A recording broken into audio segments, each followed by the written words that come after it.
welcome to another episode of the Beach Court Podcast, where Mew strikes again.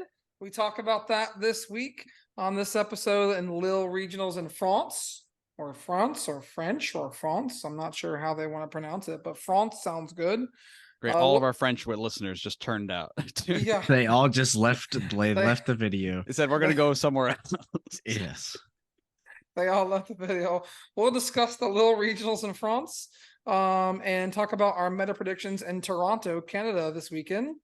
And we'll also have our gym leader versus youngster challenge where our gym leader has some work to do. Lastly, we'll take you through some new decks from Paradox Rift. We're all very excited. That set came out this weekend for pre-releases. Some of us got to go some of us had to work some. And as always, I'm joined by Max Corcoran and Parker Greenwald. Gentlemen, how you doing? How's your weekend been? Been pretty good. I actually just got home late off work. I just ran my first VGC Premier Challenge at this shop. Went pretty well, but definitely super fun to watch. A bunch of new faces. Nice. What's it like putting on something like that? You don't have to put up equipment. It's just they just bring their own video games and play. Yeah, so I put out a couple like power strips and basically if you need to like charge your Switch during your in-between rounds, there's like an area for it kind of. That's how we had it today. But other than no no double prize penalties or anything. It's all everything is done inside the game, so it was incredibly easy to run. I basically just patched out match slips and that was it. What happens if there's like a technology issue, like during a match, or like a switch dies during a match? There's a bunch of different rule sets. It comes down to like Pokemon remaining, that kind of thing. Like there's a big section in the rule book. It's like, like if it's 4-4, like you just restart the game. But if it's like 4-3 or 4-2 or 3-2, then like something happens, and then if it's like 4-1, then like it's a match or a game win for like the person with 4 Pokemon, and like it's like a whole thing. But wow, happens a lot less now that it's on the Switch instead of the 3DS. Oh, really? Yeah. Interesting. Mm-hmm. I mean, like back in my day, it's like when you're just playing your friends on GameCube and someone's like beating the other in a race, you just go turn off the consoles. Like, oh, guess we never know who would have won. Oh, dang. It was so close. It was close. It's neck and Next time I'll learn to throw the rule book at them. It's like, well, I was ahead at the end of the third lap. You just like unplug the Switch. Yeah, exactly. Now we got batteries and everything. Mannix, how about you? What's been going on with you this weekend? So this past weekend, I did go to a League Cup. It was down in Maitland, Florida, so right outside of Orlando. And, really, I've only played in like, I think 5 cups this season. 2 of them were at like Pittsburgh and Peoria. So I'm like, okay, pretty massive 120 person cups. It'll be nice to go to Maitland where it's not going to be as big. And it was 93 people. So it's like, okay, this doesn't even feel that much smaller. It's a cup that we all went to last quarter. Got top 16 that time, but this time actually managed to make top 8 and end up 3rd or 4th place. I didn't see the final standings, but in top 4 overall. It was tough. I mean, just the fact that you were playing against so many quality Orlando players, and I hit so many people that I knew either from Orlando or people that we came with. So kind of unfortunate there, but nice to be able to go to a 93 person cup and say, hey, I got top 4. Like, had to beat some pretty quality opponents. I played against Charlie Kerr right after his top 8 in Sacramento. So I was like, all right, here we go again, Charlie. So had a close match there. But I mean, overall, it was just a nice time to be able to go down there, see everyone, and nice to bring a few points back up to Jacksonville. Yeah, definitely. Well, congratulations on your finish. What were you playing? I was playing Miraidon. I wanted to, for best of 1, like I was playing for.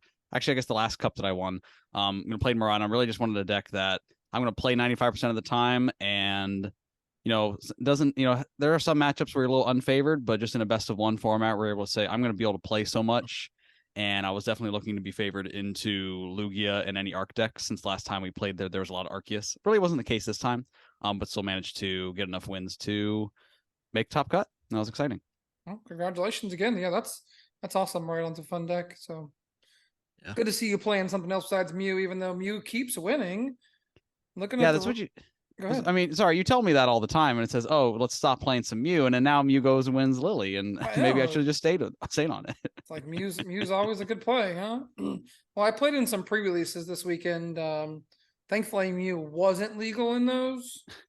But when people pulled Iron Hands, you weren't having a good time in pre-release as they had it on their bench, attaching every turn, just waiting to take 2 prizes over the course of 2 more turns and win the game. People also played Sandy Shocks, which if you don't know what Sandy Shocks does, it has an ability that says when you have 4 or less prizes, you can accelerate and fighting from the discard pile to that Pokemon. In pre-release, you start with 4 prizes. Start of the game. So like start of the game, my opponent goes Ultra Ball away, double fighting, Sandy Shocks. Turn 2, attacking with an EX. I'm like, all right, cool. I'll bet that's like the only Ultra Ball in their deck too, probably, right? It's Yeah. like, you know, Yeah. you only get like one. I mean, maybe if you pulled an Earthen Vessel, you're in better shape, but like Ultra Ball away, it's like, all right, now Yeah. you're just trolling me. You got you got like one Ultra Ball, you got one rare candy. I pre-release. I played with 2 items. One of them was Snorlax doll. Like I had nothing to work Yeah, with. and you know the other item was rare candy. You know what you did versus me? You rare candied yeah. into the EX and blasted me away every turn. And Yeah, I was rare like, candy Aegis/EX 220. Second turn of the game. see ya. Yeah, 220, no drawback, by the way, just straight 220. And I'm No, like, like you take like 20 damage or 30 damage. yeah, in that format, doesn't matter about the 20. I'm over here like attacking with Chi Yu and not knocking you out and like things, and I'm like, what the heck, man? Anyways, that was a lot of fun. But let's talk about Lil. Look at the top 8 decks. We have 8 different decks. This meta is insane. Every single deck is different. You have 2 Mews, but you got 1 Fusion Mew, 1 DTE Mew, and everything else is different. You got Lost Gudra, you got Lost Tina, and Lost Turbo.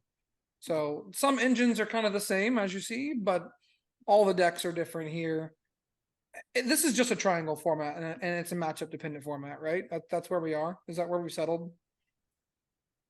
Yeah, for somewhat like triangle in a way, sure. Triangle and not a way, more like a octagon in some ways, but yeah. All the decks they're the Lost Zone decks, pretty much same game plan. However, you get to it different ways. But yeah, it's definitely diverse. I mean, Yeah, it feels like that Nonagon or Decagon, just like so many different Yeah. decks. It says, oh, we're playing Rapid Strike, you'll beat, Lost Box and Guardy, but if you're like, or like, unless you don't, and then if you're playing these decks, like, I mean, it's really just, I think a lot of these players, it's really knowing their deck well, right? Consta has been playing Fusion Mew forever, and a quality player, right? Top 16 at Worlds with it. Says, hey, I really know my deck, and even if I'm in a bad matchup, I'm gonna, play my best through it, and had a good run and was able to close it out. yeah, I mean, we look at the finishes, and the thing shocks me the most is Lost Gudra in 7th. Went 10, 3, and 3, looking at its matchups. Didn't like roll over a bunch of Lost Box. He played 3 Lost Gudras in day 1. Or sorry, Lost Tinas in day 1. And went 102 versus them. Oh, I guess that's day 1. 101. That's a good tie, actually. Yeah. Yeah, like Lost Tina, he tied against 2 of them. Yeah. And beat one of them. So he went 102 against Lost Tinas. Yeah, so like why is it that Gudra did well? Is it just the deck that can set up and just smack for 200 every turn and take a hit and move on? Yeah, I think if you don't see a lot of, like Lost Tina, which would be its worst matchup. And Chen I Pao, think right? Yeah, Shen Pao too, I guess. I think those would be his worst 2 matchups, and like he managed to tie and win against all his Lost Tina matchups. Deck's pretty solid though. I think has maybe a slight favorable matchup into like the Turbo Lost Box decks, as well as having a pretty good matchup into like Charizard actually, Yeah. and the Lugia decks without Tyranitar. They can't really hit super hard. So you're like 3 or 4 shotting this Gudra that just uses V Star and heals. Yeah, guess how many Chen Paos you played against? Right now, and See 0. Absolutely 0. Wild. Absolutely wild. So we keep taking a look down the results here. We've got some Mew. We have a single strike Lugia. We got an Arctura. We got to scroll all the way down to 35th until you see the first Miraidon. Why do you think that is? American deck. Yeah. I mean, I think what the most popular deck over there was Guardy, right? And maybe Guardy, that's yeah. why. And yeah, Miraidon's not favored into Gardevoir typically. Yeah.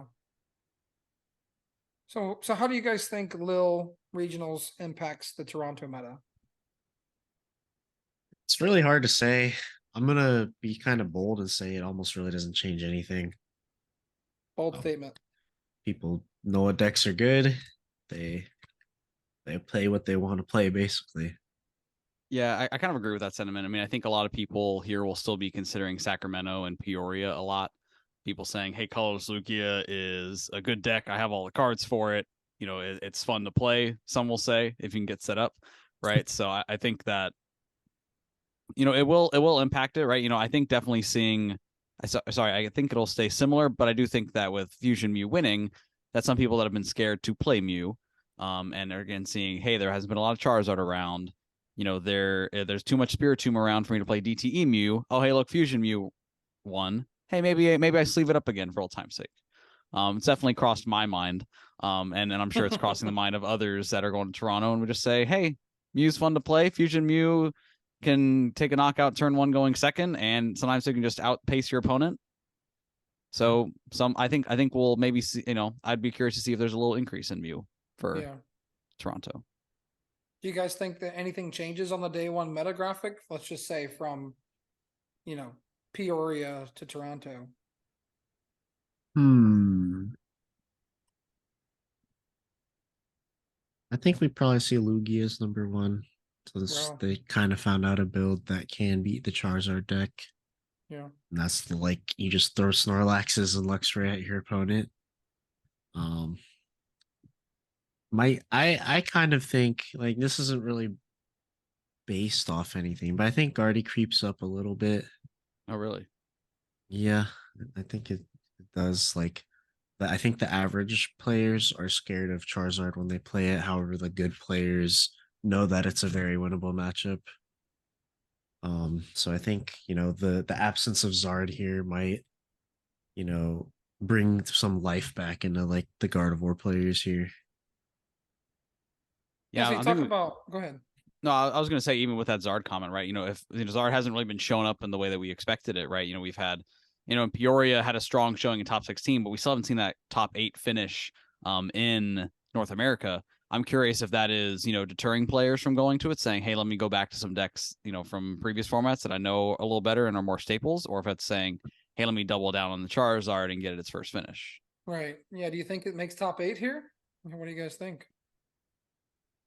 I think maybe we see one in top 8. The only thing about Charizard that I'm not the biggest fan of is like you really all you do is like attack with Charizard. Like it's not like with Lugia or like Lost Box. You have like all these different attackers. It's just like power up Charizard and attack. Is like not incredible potential for like outplay and stuff. You kind of just play the deck and it is very strong.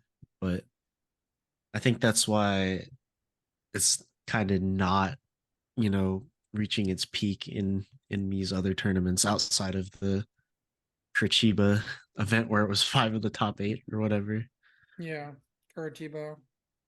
Yeah, I mean, I think that if we were to say after Arvinzard came out of Curitiba that there would be 3 NA regionals and Charizard wouldn't make top 8 in any of them, I think that'd be like a little bit too much of a stretch. So I think we will see our first Charizard in top 8 in Toronto. That's my prediction. And I'm not sure how much the players up in Canada are favoring it, but I think that it's time. It'll hit the right matchups and just finally end up in a top 8 here. So inevitably, when we play it in top 8, what do you see the other 6 decks being? All right. I mean, top 8 decks. You know, the question is, you know, will a Mew sneak into top 8? I think so. I think that the room will be hostile to Mew, kind of like it has been. And even if it is, if someone is able to just dodge it, then it could still creep in. Yeah. I mean, the other decks we'll be seeing. I do think we'll continue to see some Chen Pao success, or this Grand Shen or someone else is going to be able to get the list to crack top 8. I think we'll see that again. And I mean, going to be, I think probably at least 2 to 3 Lost Box types. I think we'll definitely see a Kyogre Turbo Lost Box, and then maybe some other flavor. I know that Owen in seniors won with Gudra, won for Peoria there, and then we've seen a little bit more Gudra kind of popping up, which I think is what brought it in Lille as well. So I'm not sure if it'll sneak into top 8 here, but I do think we'll maybe see a little bit of an uptick in play, and see a few more decks in day 2 in Toronto. A little bit. Oh, great! Now all the French viewers that stuck around have now left, or that's tuned back in. So they're gone for sure. Let me ask you a very off the wall question. Peoria was the first tournament in North America where 151 was legal, right? This is the second tournament in North America where 151 is legal. Third. Do you think any rogue deck, whether it be Blastoise, Arbok, Tyranitar, any EX that came out in that set, can make a day 2 appearance? So me personally, I actually think Blastoise is awful after playing it. Any Blastoise believers don't hate me, but I just think the deck I didn't think it needed that much in my head, but you need pieces every turn to even play the game with that deck. Yeah.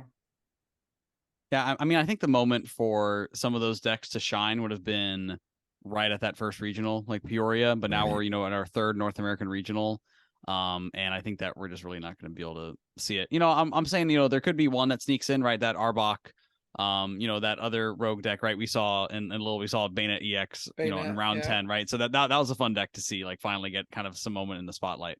And I think they ended up having a pretty good finish as well. I mean, I think they maybe just missed top 32. I'd have to double check that. But even those types of decks, I think just with how strong those top decks in the meta are, those top 7 to 8 decks, I don't think there's too much room for those, knowing that you're going to hit 70% of the room being those top 7 to 8 decks. Listen, I have a bold prediction. My bold prediction is that Alakazam EX sees day 2.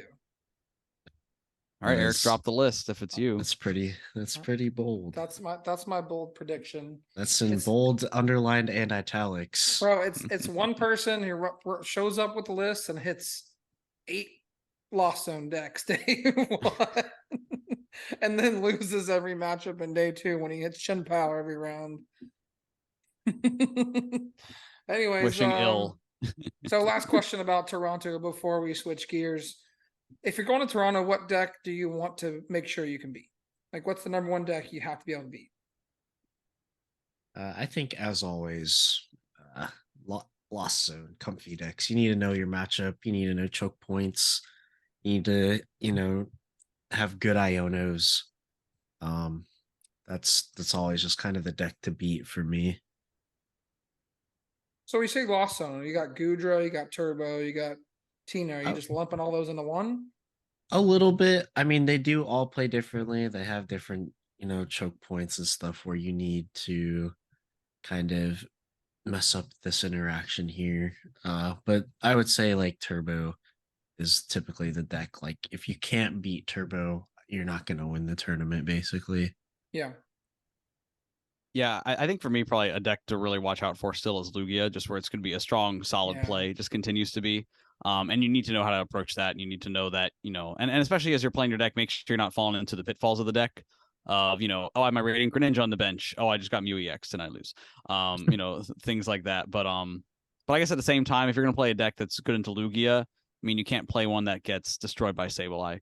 I love United Wings as much as the next person, but it'd be like, oh, I have my Watch Rolls for Lugia. It's like, that's not enough. You're still getting Sableye to death. Or so like maybe Zorobox, right? It's not the time yet. When Jirachi comes out, coming.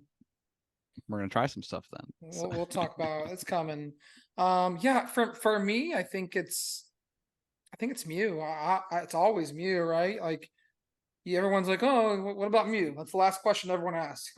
Like, yeah, I'm probably not beating that. But I'll dodge it, But they always got it, right? So put those Spiritombs in your deck, and even throw in a spicy Giacomo.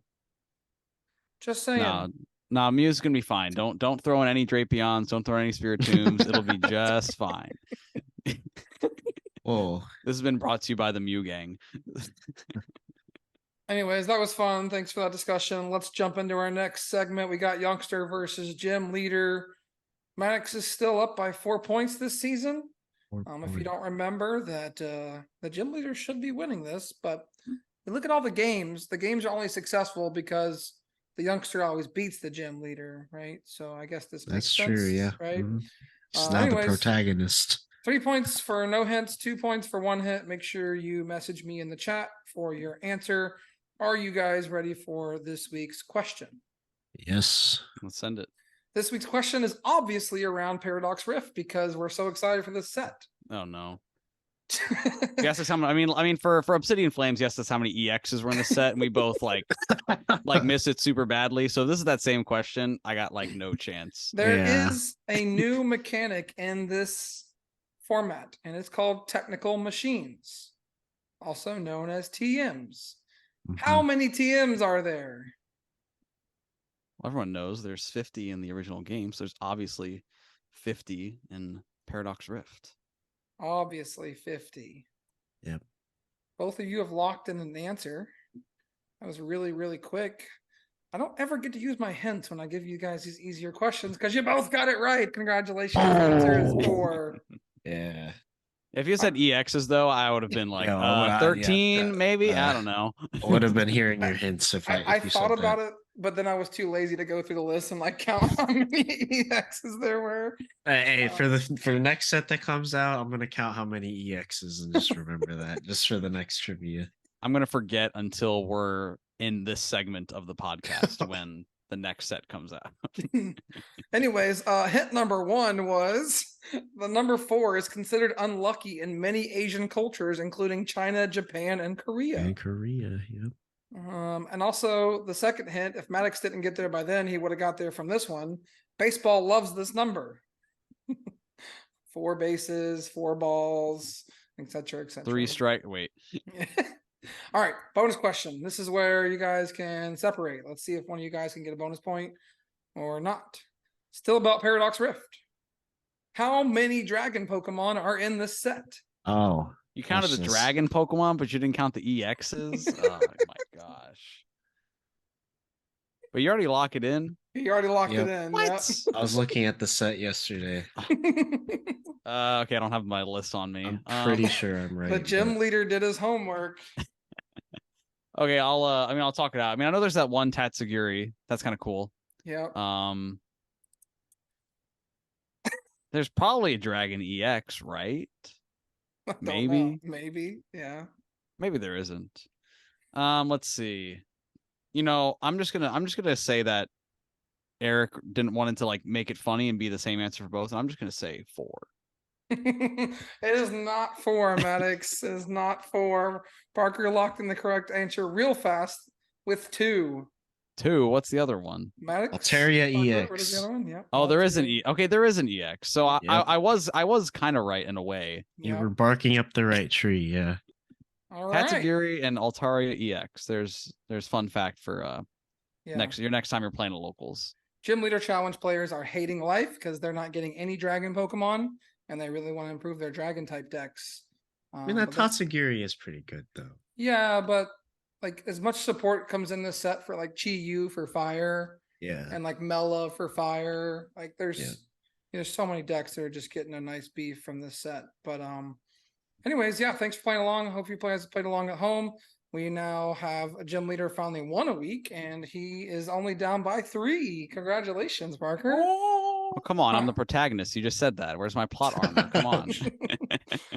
All right, Maddox, you want to talk about the next sponsor? Yeah, I mean, real quick. I mean, again, thanks again to Nakama Anime Cafe for sponsoring the podcast and supporting us in our endeavors. And again, really just want to be able to tell you about Nakamacon, right? It's coming up. We've been talking about it for a few weeks now, but it is upon us. It is almost November, which means it's almost time for Nakamacon. November 4th and 5th in Orange Park, Florida.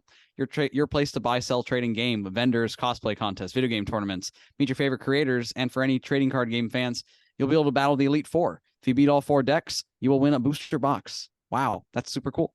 It's right when Paradox Rift comes out. So hey, that's the best time to be collecting cards and getting those boxes. So make sure you come on out to Nakamacon in Orange Park, Florida. Again, November 4th and 5th. Make sure you buy your tickets like now ahead of time, because price will go up for the day of the event. So just lock in your tickets early, get in to enjoy, and check us out at the battle for the Elite Four, and steal some booster boxes from us. Yeah, definitely. I'm looking forward to the Nakamacon. I haven't really been to a con before, so this will be my first experience. I'm very excited for it. Speaking of very excited, Paradox Rift, man, I'm like laser focused. Max, I'm sure you know this. I've been like locked in on Paradox, and that's probably because I'm going to LAIC and I'm nervous about this set. But we're gonna show off some lists. We got all three of us have a list that we'll debut and talk about just some lists that we've been kind of like cooking up and creating. And then we also have some locals joining us today. Hayden Burridge has been on again. I heard from him last set, and David Berkins this time is also coming up. So I have their interviews coming up next to talk about their list. Thanks for Hayden and David for joining us. I'm joined here by Hayden Burridge. Welcome back to the Beach Court Podcast. Hayden, ready for some Paradox Rift? Absolutely. Thanks for having me back. I'm super excited for Paradox Rift coming out soon. So many fantastic cards coming out in this set, and I already got some lists brewing. How's your pre-release been? It's been pretty good. The one pre-release tournament that I went to, I went 3-0 with the Aegis Slash Satu combo. That's had the a most lot broken. of fun. Yeah. It felt like the most skill intensive pre-release I've ever been to, and so that made it like such a good time. More so, at least for me, than some of the other pre-release tournaments. And my pulls weren't that bad either. I managed to pull a couple of ultra rares, ultra rare trainers, some EX Pokemon. Yeah, and I can't wait to play those in my standard decks once it gets tournament legal. Yeah, this set is like a deck builder's dream. Cards like Earthen Vessel, things like that are just really going to shake up the meta a lot.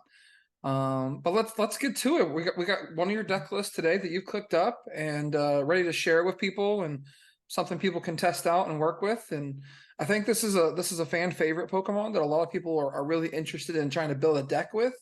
But let's talk about it. What deck did you choose, and why did you choose it? And it's now showing on the screen for those of you watching on YouTube. You can see it here. If you're on Google, Spotify, or Apple, check out the Beach Court Pod on Twitter at Beach Court Pod, and you can find the list posted there.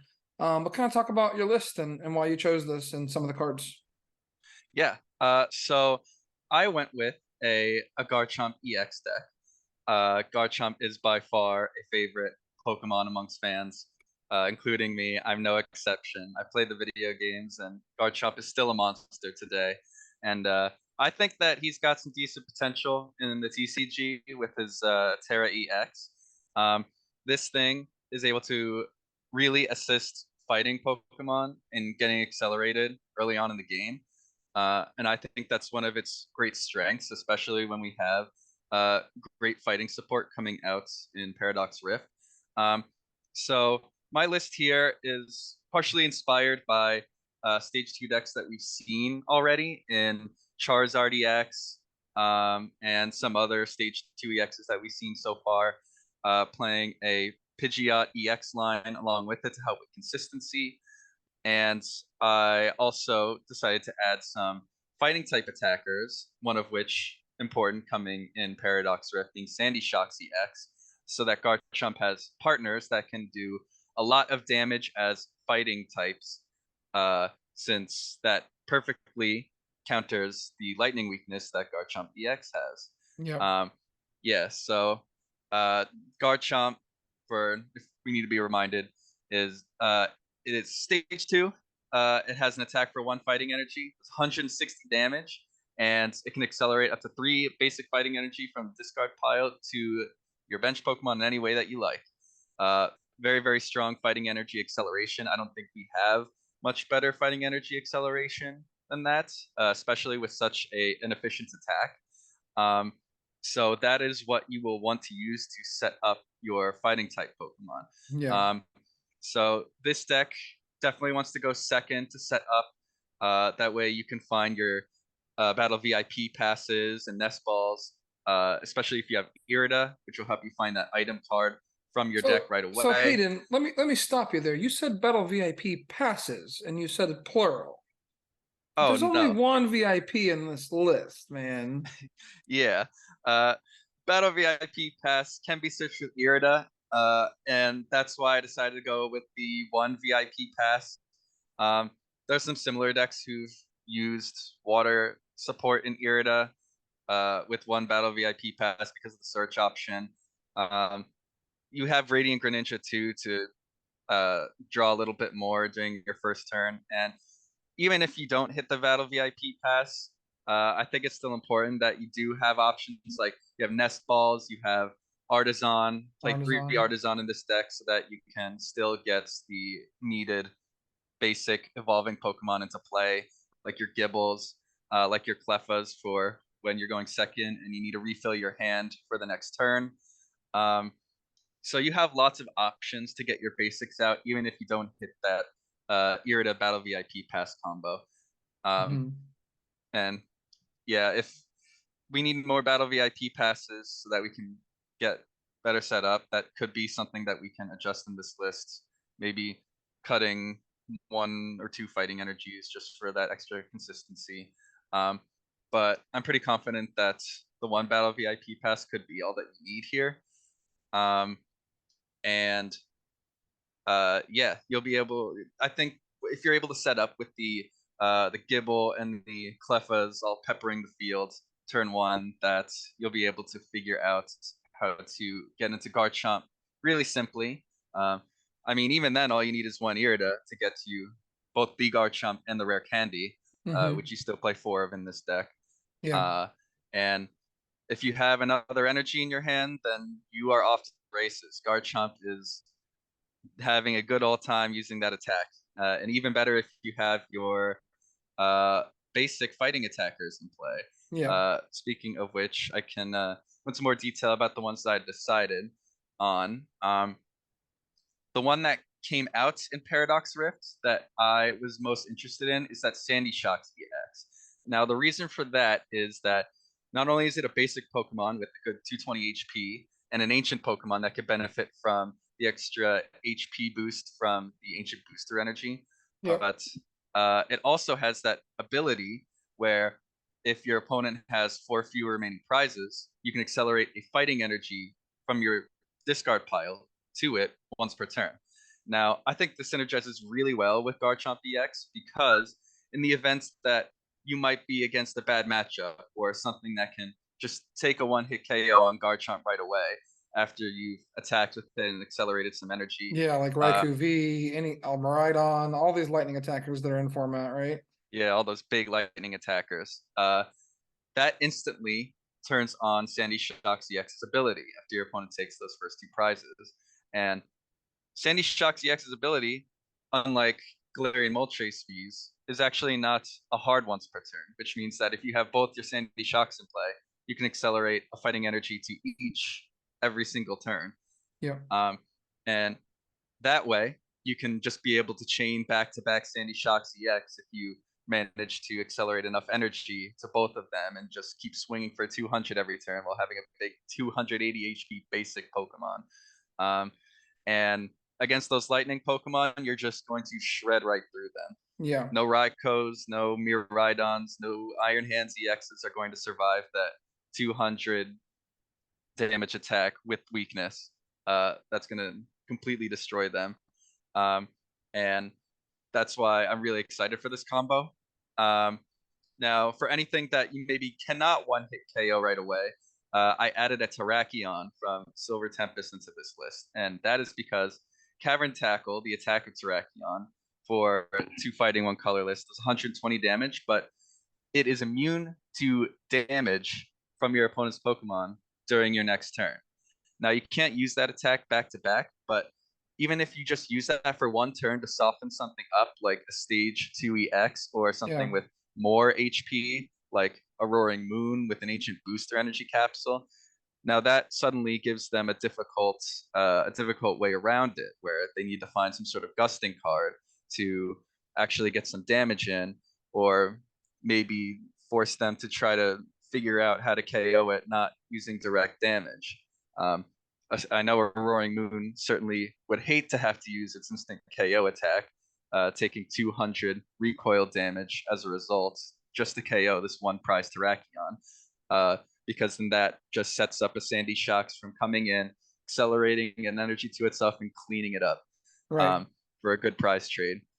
So yeah, I think the Terrakion could be a great option for when you need an extra turn or you need to turn the prize trade in your favor. Yeah, that seems to try to solve that damage output limitation that this deck has. Looks like if I'm doing math correct, everything's 200 maximum. Is that is this the free retreat one, or is this the plus HP tool you chose? This is the plus HP tool for the Okay. ancient Pokemon, Yeah, just to give your Sandy Shocks a bit more robustness, especially against things that are hitting more 220, like Yeah. Roaring Moon's second attack. yeah. So right now, the best you can do is 200. Then, Yeah, and that does unfortunately, require some issues, right? So yeah, that does come up short against some Pokemon. yeah, But there's always the option of swapping things out for some damage modifiers instead of the right. HP boost. Those ancient booster energy capsules can be swapped out for stuff like Defiance bands or choice belts if you're up against a lot of Pokemon V that you need to swing for 234. Yeah, You could swap them out however you think is appropriate. and if you find yourself behind in a deck like this, you could always just swap out the bosses for like custom catchers. Oh, Um, absolutely. like it's kind of crazy some of the things that these new decks are going to be able to do. Another, I'll say weakness, another small thing I don't see. You're not playing Jirachi. You're not favoring it in this list.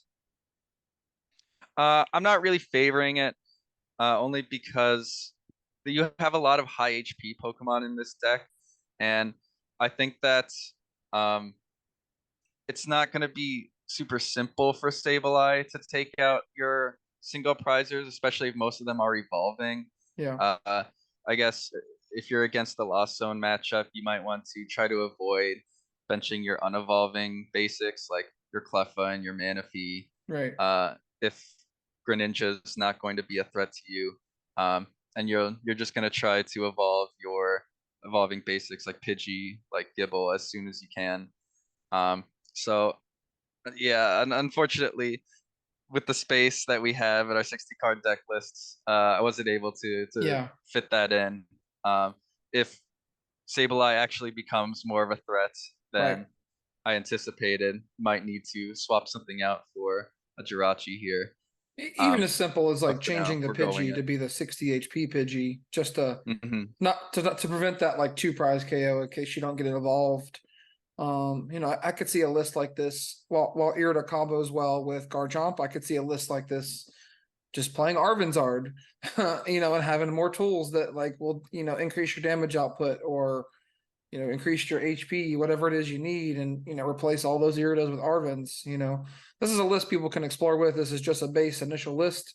Obviously, we have some ideas of what's going on in Japan, but Japan doesn't have any of the future cards really yet. They're just now getting them like we are. And we've got Toronto up next, which the cards are not legal. But after that, a couple weeks, we got Brazil, Latin American International Championships, and people have cups to go to. So if people were going to pick up this list, what would you say would be the biggest weakness, and what would you say is the biggest strength? I'd say that the biggest weakness to this deck in particular is the relatively lower damage output compared to a lot of other decks. Doesn't have that limitless damage output like something like Qianpao EX or the really high damage output that Charizard EX has. But I think that something that this deck has in particular over some of the other stage 2 EX decks is that it has the potential for more consistency. Built-in energy acceleration is fantastic. Yeah, The definitely. fact that you can combo Irida so easily with this stage 2 EX is brilliant.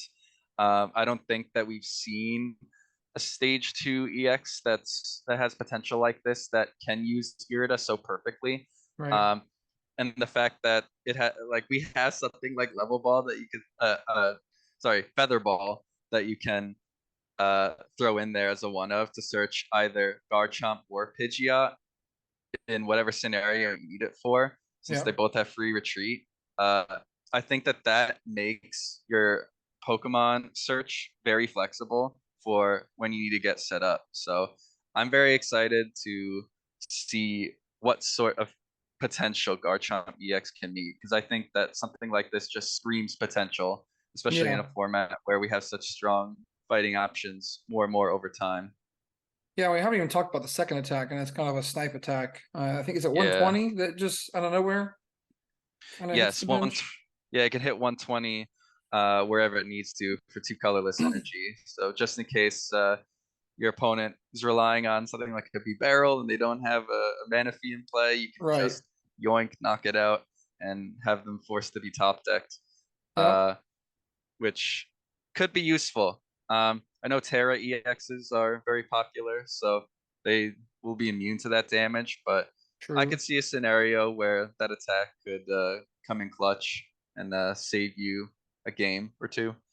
Yeah, I could see that Yeah, too. I mean, I like the list. It seems pretty consistent.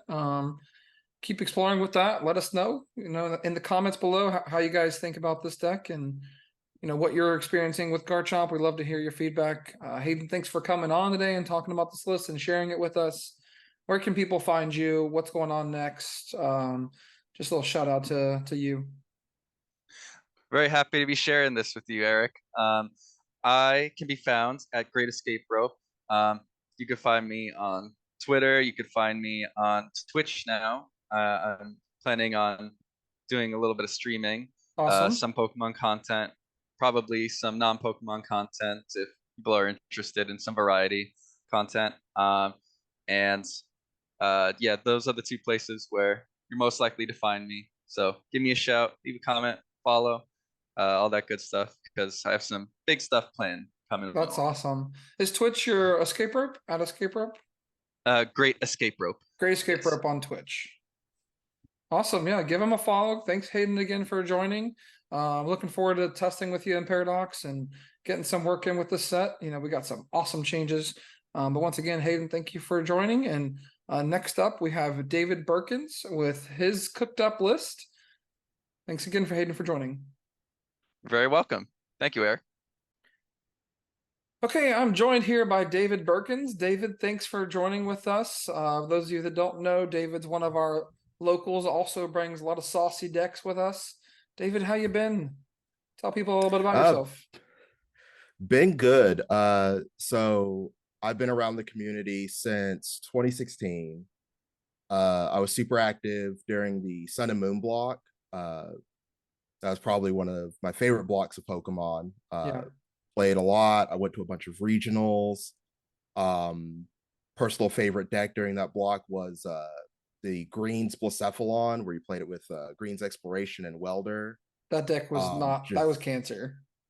That deck, it brought me not only a lot of tops and a lot of wins. That deck, it's one of those decks that just like sparked a fire in my heart and like really like made me want to like truly invest in the game, because when I started playing, I kind of just played whatever rogue sparked my interest, just because I play Pokemon for fun. I don't really play it to win. I mean, I play competitively as possible, but Right. there are times when I just want to play something special or play something a little bit off the wall, just to kind of keep people on their toes. But sometimes a deck it speaks to you, and Blacephalon during the Sun and Moon block was one of those decks. Nowadays I don't really play as much as I'd like to, just with the way life goes. Yeah, that's life.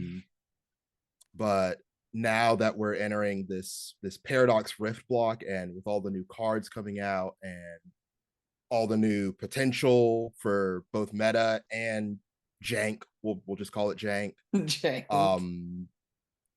My brain's been working overtime with some of these cards, and I'm very, very excited to talk about it and Yeah, share what we're cooking. Yeah, you touched on it a bit. Paradox is going to be a very impactful set. There's some really good EXs coming out in this set. that have some potential if they can figure out how to set up. And there's also some really good trainers. And obviously we've got the Jirachi coming out that everyone's super excited for, to throw one of in their deck and stop Lost Box. Because everyone's kind of annoyed with Lost Box at this point. So this is the first direct counter we have to Lost Box, and we'll see, how it does. But how's your pre-release been? Have you done any pre-releases? Any good pulls? How'd you do in the tournament? Yep. So funny enough, we just did the pre-release a couple days ago over at Nakama. Shout out Nakama and my cafe. Sponsor the podcast. And funny enough, I actually pulled our topic for conversation. I actually did pull a Serena EX. So very excited because already I've got the one part of the puzzle. Other than that, didn't pull too much else. Yeah. Though it was interesting just kind of seeing how many unique cards are already in the set that like come just with like the base pre-release kit. Right. Yeah. And yeah, it was a great time. It's gonna be a massive set. Some people are trying to master set this. Holy moly! Oh yeah, it's a big set. It's like 150 260. Yeah, 150 plus cards and 84 secret rares or whatever. Oh my goodness, wild! Yeah, it's insane. But anyways, you touched on it. Let's jump into it. Your deck choice is what for this format, and why'd you choose it? So for today, we're gonna be talking about Serena EX. It was one of the last EXs to get revealed from what we got from Japan that we're going to get in Paradox Rift. And this card is just insane. Like it really is. Like, so for anybody who's not familiar with the card, it's water Terra type. So it's a water Pokemon stage 2, but it takes grass energy because it's treating it as an ice Terra type, which is why it's weak to metal. Thankfully, that's such a good weakness for it to have. Oh yeah, right? like, Compared to Garchomp, being lightning weakness, right? Lightning right now is terrible weakness to have. That weakness is like really good. Yeah, which is like that's what stops Garchomp from like probably seeing as much play as it needs to. Yeah. But Serena, like your only threat is Goldango, and Goldango is going to be trying to one-shot you anyway, so the weakness doesn't matter too much.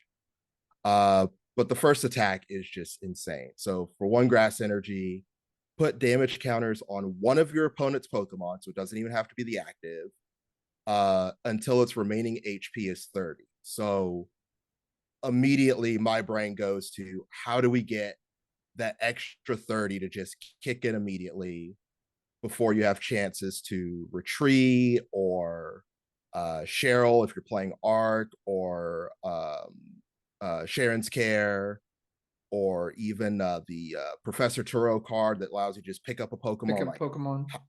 Yeah, so how do we get this 30 damage to just hit them on the way out? And that's why we're playing for my version of the list the Paldean Clodsire along with the Radiant Hisuian Sneasler.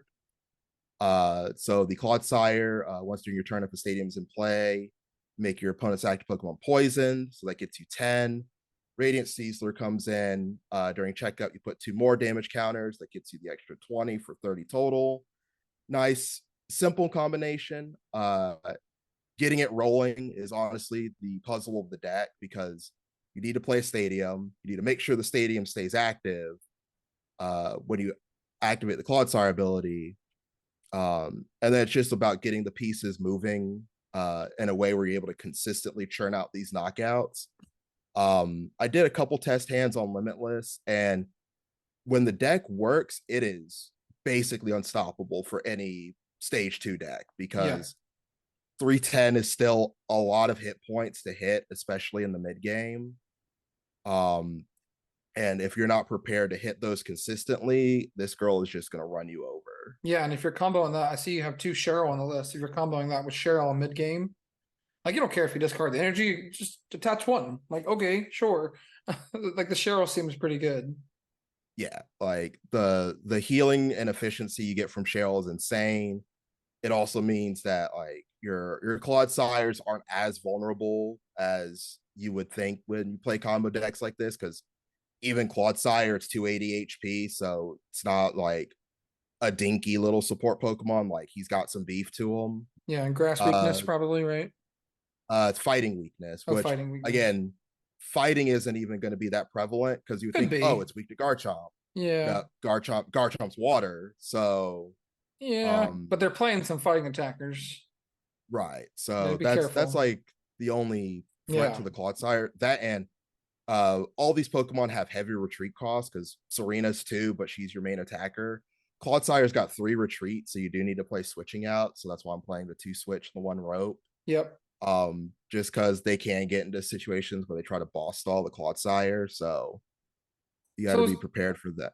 Oh, go One ahead. interesting question, right? Everyone, when you build a deck right now in standard, the first card you put in the deck is 4 Battle VIP Pass.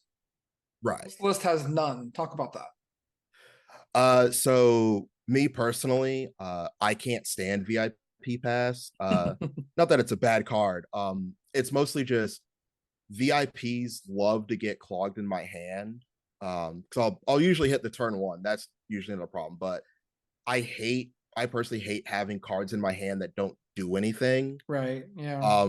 So that's why I like playing the 4 nest ball, because at the very least, like, there's always going to be situations where it's like, oh, I can always nest ball for Manaphy when I identify I need it in a matchup. I can always get Jirachi if I need it. I can get the Badoo for like another bounce suite or a Wooper to set up a secondary attacker. VIP, and it's also kind of a part of my brain where I know VIP is not long for this world. Because True. even though rotation is right around the corner in April becomes what, 6 months away, which becomes 5, 4, 3, 2, 1, and it's gone. So the sooner I can get they're gonna reprint it, right? I don't think they're gonna reprint it. I don't think so they're either. gonna print. I think they're gonna reprint something even better. Ooh.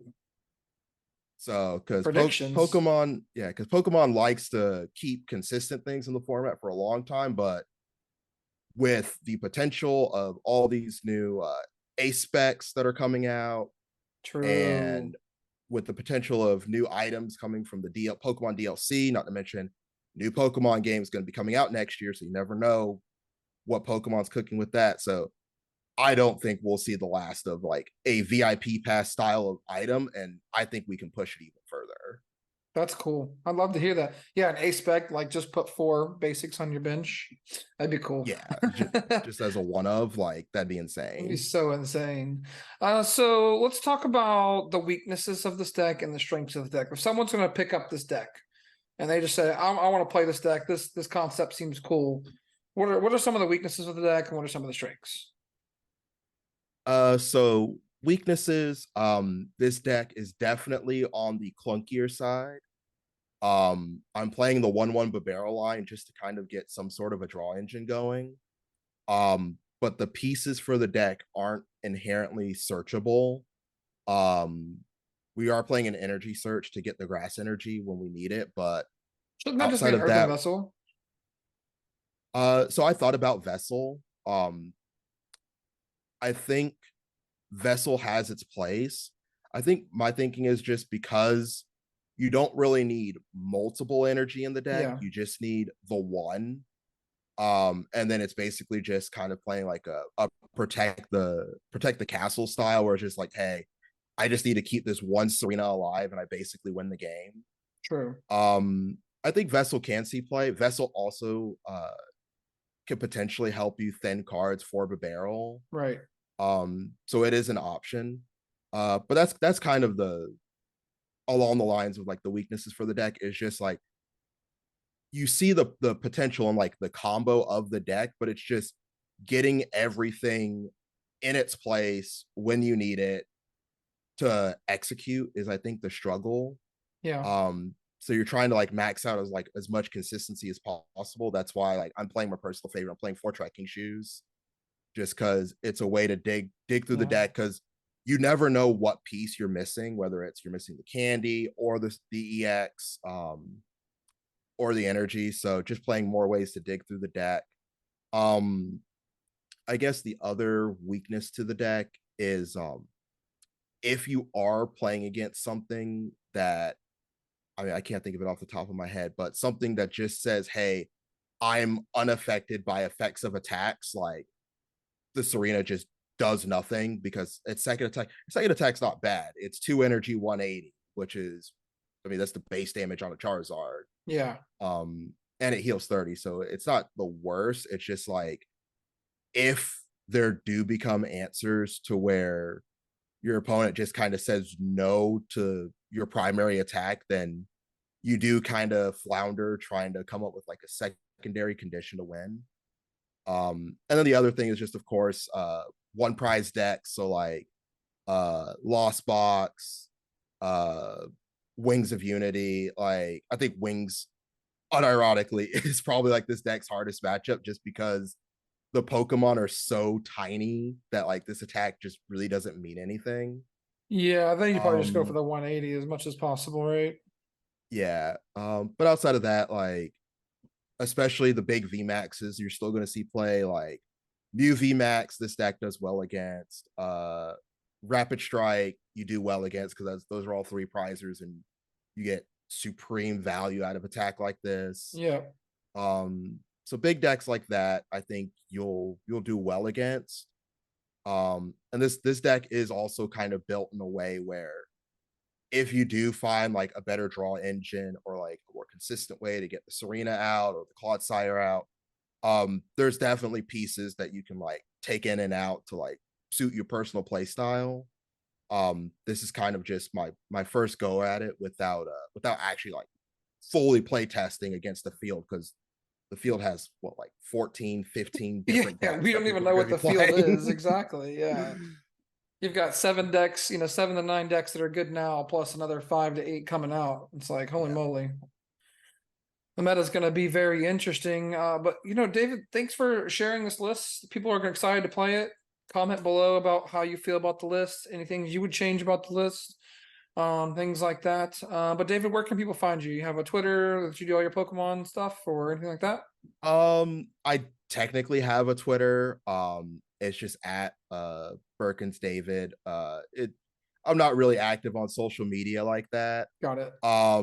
But more importantly, make sure you support the podcast. Give them a like, give them comment, give them subscribe, follow them on all the socials, Face, Twit, Tablegram. You know them, you love them. These guys Yes, have been sir. hard grinding and out, and I'm just glad to help them out any way I can. So Yeah. always happy to be on. Yeah, we appreciate that, David. Your sauciness every week. I had to play against you last week, and I'm sweating bullets. I'm like, there's some combo you're about to pull out. I don't know about. You always bring the A game. You make us all better. And David, thanks for joining the podcast. Until next time. Thanks, David. Absolutely. Yep. Have a good one. All right, thanks to Hayden and David for joining us. Those were some awesome interviews. Really enjoyed those lists. I think David's list has a lot of potential with, hitting for X number of damage down to 30 damage counters and then just knocking them out. It's pretty good. Except for against, some smaller decks. And obviously the Garchomp is strong too. 1 energy attacker. I used it in my pre-release kit today to go 3-0. So Garchomp's definitely pretty good. Next up, we got Maddox to talk about his list. Of course, he has Mew in his list when it just won the regional. What else would he have? You want to talk about your list, bud? Yeah, so I had to come to you with some spice. So so this list is based off of a friend of ours in Japan, actually, who we met when we were over there, Sakura. So she actually won a local when they had the Skeldridge EX as a playable card, because it came out before their Paradox Rift set. So the Skeldridge EX, and it's Mew VMAX plus Skeldridge EX was the original list. So I've kind of adapted that to say, okay, what if it was Skeldridge EX plus Mew plus Fusion Mew? So this is kind of a, again, I don't know if it's good, but my thoughts on Mew is that Mew is just a good enough core and a strong enough deck that you can throw anywhere from like 5 to 10 dead cards in a Mew deck and it's still good. So we're definitely pushing the limits of that here.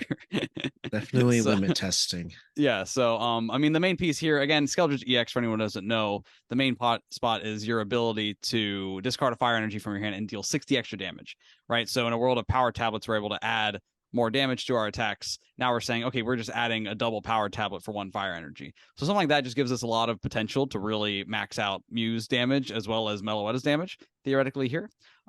Fusion Strike package is included really to help deal with Spiritombs and things like that. If not, the deck just kind of straight up loses to that. So Some other new inclusions are the Earthen Vessel. I kind of want to put more of these in here, mainly just because you're discarding a card, right? It's kind of like our quick ball back in the day. Any way to discard cards is good.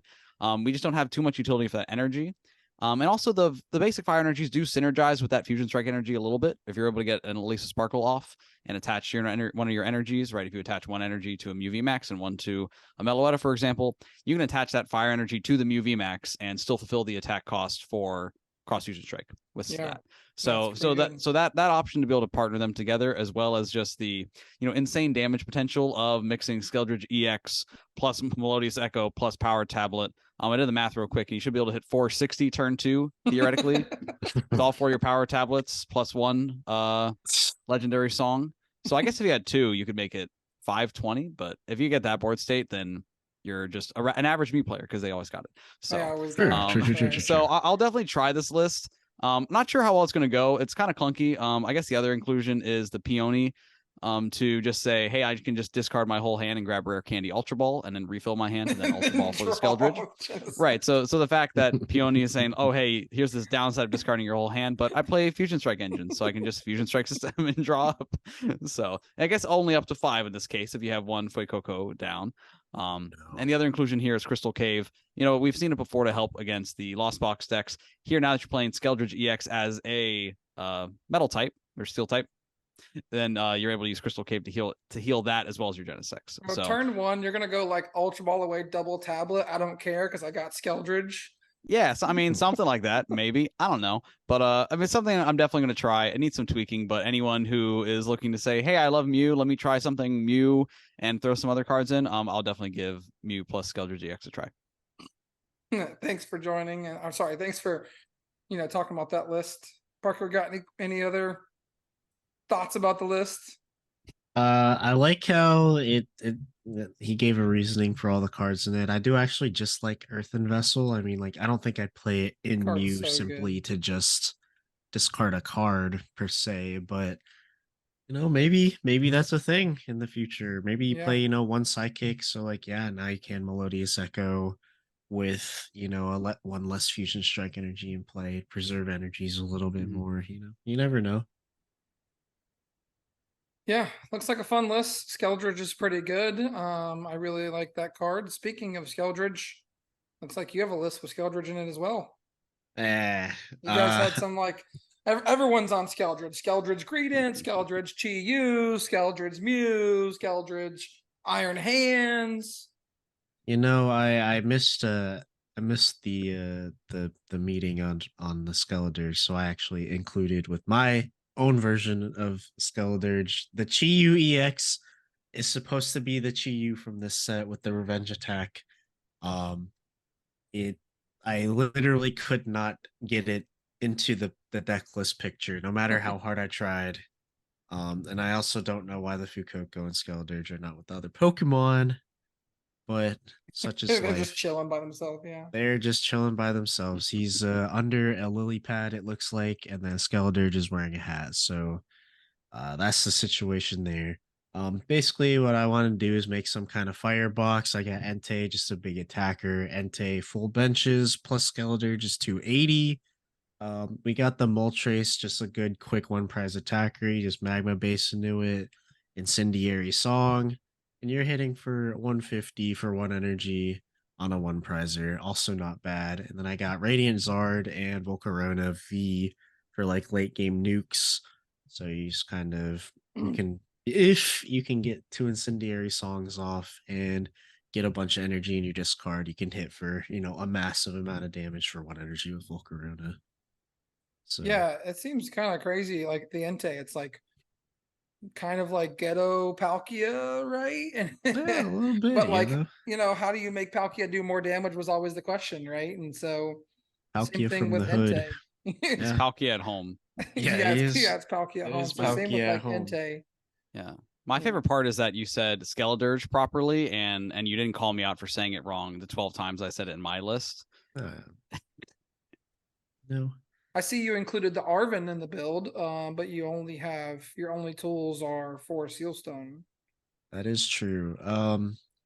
It was just a thought because like it's so good in like the Charizard deck. Like you just fish for the missing piece, whether it be the ball or the candy. Yeah. Ideally, you want to get out 2 Skeledirge, I would imagine, but if you only get out 1, that should be fine.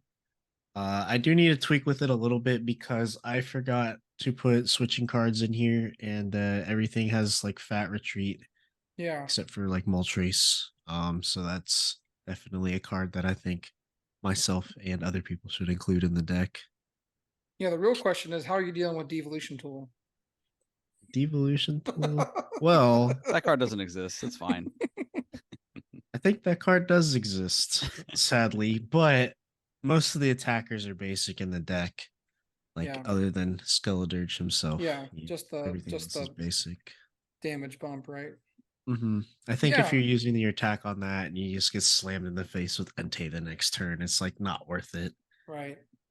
Yeah, especially since you can't hit like a bench Skeledirge because of its Terra. Yeah, the Terra. Yep. So like you can't even like go Greninja and then devolution it to Evolve KO it. the Fuecoco. Like you Yeah. know, you gotta put the damage on it some other way. And then use True. another attack to just take 1 prize. So True, true. Yeah. Any other thoughts, Maddox, about the list? no, I mean I think it's straightforward. I was like, man, it's really straightforward. And it's like, oh yeah, there is no switching cards. So but I mean like that great core. I mean, I think there's a lot of good stuff for fire, and just having a great single prize attacker like with a revenge. I think that's gonna be really cool to see. And again, just exciting to see what people do with it. Now there's a little more fire support. Yeah. Yeah. I mean, Eric, I understand that you've been cooking up an in-person list of some heat, and some, as they say in the business, some zoom, Some and zoom. and some turn 1 donking even. Man, this deck is crazy. Literally, you can donk like, okay, Miraidon can donk people, and so can like Lost Walks from attacking. In this deck, you can literally just donk people by doing nothing and just switching. So I just built the deck with a bunch of switch cards and a bunch of switch cards and Iron Valiant and some Jet Energies. And we got a random meta champ in here because right now meta champ V is really good. You know, take an extra turn and Pokemon is kind of broken. You know, and only doing it for 2 energy. So maybe a double turbo or, you know, a rapid strike energy or something in here would be kind of cool. Been experimenting with it. Definitely really strong in the Lost Box. And the Chen Pao also really strong. You know, again, it's not just the active Pokemon that Iron Valiant hits. It hits any Pokemon on the field, and there's nothing that stops it. Like, that's not true. Fusion energy Strike stops energy. it. Yeah, Yeah. exactly. I played it against Mew, and it is an auto loss versus Mew. So if this becomes meta relevant, Mew becomes the new best deck in format. Oh wait, it already is. So it's very interesting. Some of the issues I had was finding energy. I thought 4 Fog Crystal and 8 energy would be enough to, you know, research, draw into energy, and then Xatu draw 2. But the amount of times in testing that I would research and not hit an energy or a way to get an energy was, you know, not fun and didn't enjoy it a lot. Maybe you throw in some Earthen Vessels to kind of help with that somewhere. But, you know, there was a lot of times you didn't want to discard cards from your hand because you wanted to be using the switch cards that you had in hand to do the damage. Because even like versus Charizard, there was a time where, you know, most of them are 70 HP now that they're grabbing. So you got to hit 4 to KO it. So yeah, you do it once, that's cool. Then next turn, if you don't have the boss KO with an attack, you got to do it again 4 times. And can see that I see that it gets kind of difficult, and you can run out of energy fast if you're not careful with your energy. But the deck has a lot of potential. The stupid capsule is broken. Like the synergy between Town Store and grabbing the capsule and having free retreat, like putting it on the active, retreating to another one, jet energy to this one. Like this reminds me of Orbital VMAX a little bit, but a little bit differently. You know, some of those higher numbers are difficult to hit. You know, for example, Mew VMAX like 310. You got to ping it 5-6 times before you can do anything. Ideally, you know, ping it 4 times, hit it once, and yoga loop it the next time. You know, in an ideal perfect world, but it is very difficult to get some of those combos off with these larger Pokemon. But yeah, the deck's got a lot of potential. Fog Crystal finds Iron Valiant, finds Natu, The Ultra Ball finds Zatu. You got a Squawk in here for that, that emergency oh shit handle. This hand sucks. Like, get me a new one, turn one. So yeah, that was kind of my thoughts on the list. What do you guys think? Yeah, I think the Natsu is like the Zatu draw engine is really cool to see, and not saying, hey, the Iron Valiant, we're attacking with it too, and we have a way to get it powered up quickly. Turn two. Turn two. Yeah, I mean, I even think what you said about the double turbo, I like a lot. Just with the possibility of being able to go turn one, going second yoga loop, and then just go again. Right? I mean, just that potential. It says even if they're playing a 70 HP, it says, okay, I've hit them, 3 times, but I'm going to switch in a yoga loop. And then I'm gonna go again and just continue to churn through, play another research. You're getting your Zatus in play, like that. Being able to pull that off again, it's getting all the pieces in one. It's getting all the pieces together. But yeah, I think I'm excited to see this list in action and see you play some more games with it. Definitely potential there. Yeah, the path turns off the ability, which is why I have a higher stadium count here. And the town store really synergizes well with the Forest Seal Stone and the Meta Champ to get that piece that you need when you need it. I use that combo a good bit. And obviously you need Heavy Ball because you got 3 things by himself, so you got 4 basics, 7 basics, and you want to find them. I definitely want another rod. I definitely wanted like a way to get energies. I definitely wanted a double turbo, like you said. I've seen some donk decks out there that are like including Iron Hands and a bunch more switch cards and some electricity generators. And then I looked at the list and there wasn't a single psychic energy, and I'm like, well, we ain't never attacking for anything good. At least this, like the future energy, the 220 is perfect. Like you just 220, like KO everything, right? So now you're gonna have trouble into like Iron Hands, right? Because it's 230. But again, you switch it to the active, you put 2 damage counters on it, you do 220.